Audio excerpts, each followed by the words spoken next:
Hello fellow cinephiles, Film Guru here. Today I'm reviewing the new Australian film High Ground. This was directed by Stephen Johnson and stars Simon Baker, Jack Thompson, Karen Pistorius, Aaron Pedersen, Sean Magara, Widayana Makara and Callan Mulvey. And it chronicles the young Aboriginal man who, in a bid to save the last of his family, teams up with an ex-soldier, Travis, to track down Boyara, the most dangerous warrior in the territory, who is also his uncle.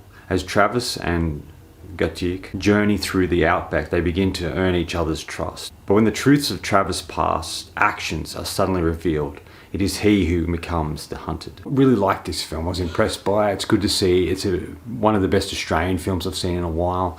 I thought it was well done. It was beautifully shot. All the acting was fantastic. I think Simon Baker was really good. I'm not usually a big fan of him besides Mentalist, but I thought he was really good here. He played a really interesting and fascinating character. You felt for him. You could see the pain and anguish he was going through, and the things he felt guilt for and the things he felt responsible for. And I think he gives a really great performance that only elevates the film in a lot of ways. I like the scenes between him and Thomas. I think Jack Thompson plays a solid character as well. He's not the villain, but he plays a character that sort of thinks he's in charge and tries to control everything, and I kind of like the way they go with his character. I think Karen Pistorius was solid. She didn't have a big role, but there was importance to her role. She was the one who looked after Thomas when he first came to the mission, and it looks at the relationship between her and him, which I thought was kind of solid. Aaron Pedersen appears in it.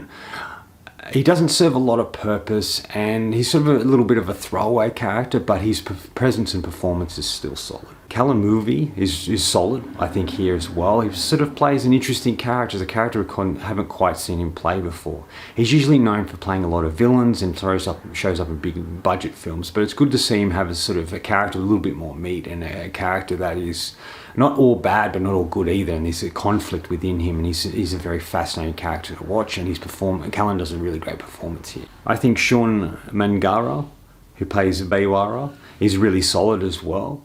There's a presence about him on screen, something really interesting, unique, and he adds a sort of interesting element to the film, and I like his performance. Widayana Makara is really great as well. He plays the Aboriginal elder of the family, and I really like his performance. I like the character he's playing, where he doesn't condone what his son's doing, but he's not going to get involved in. I thought he was a really interesting character. He felt like a teacher, and it felt really important to have him in this sort of role, and the relationship he had with Thomas as well was really great.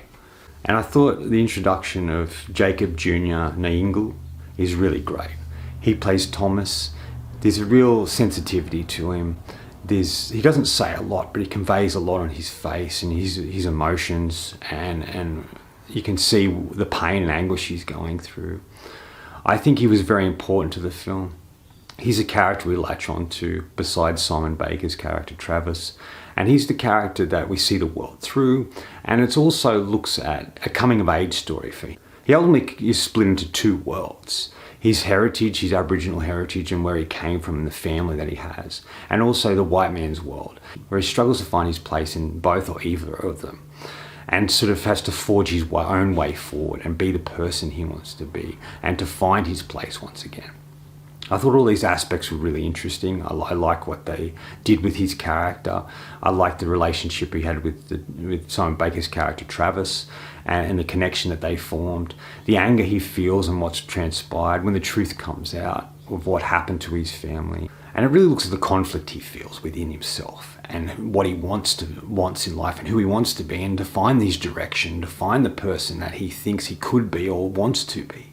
And he does a fantastic job. I think all the great scenes are between when it's him and his grandfather, or him and Travis, and just the interaction with these characters, and you get to show who he really is.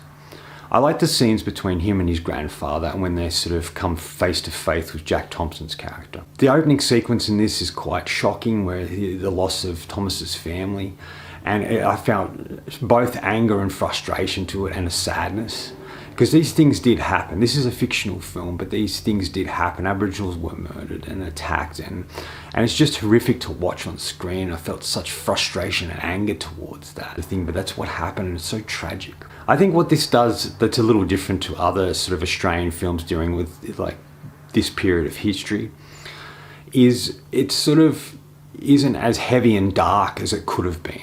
There's a little bit of a lightness. There's a hope in it. There's a little splash of humour that lightens up certain moments.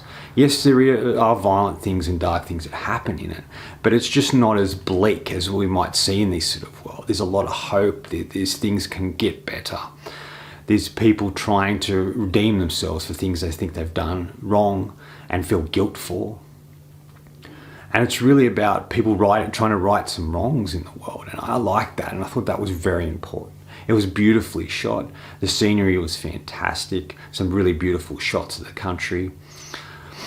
I like the aesthetic of it. I like the colours. I like the feel of it. Like I said, I like a little bit of the humour that's in it.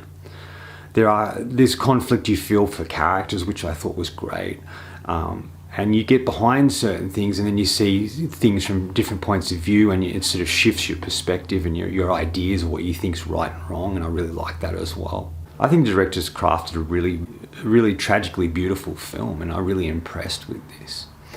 And I was surprised by how good it was. The only little nitpicks I have are little things that I thought could have been a little better.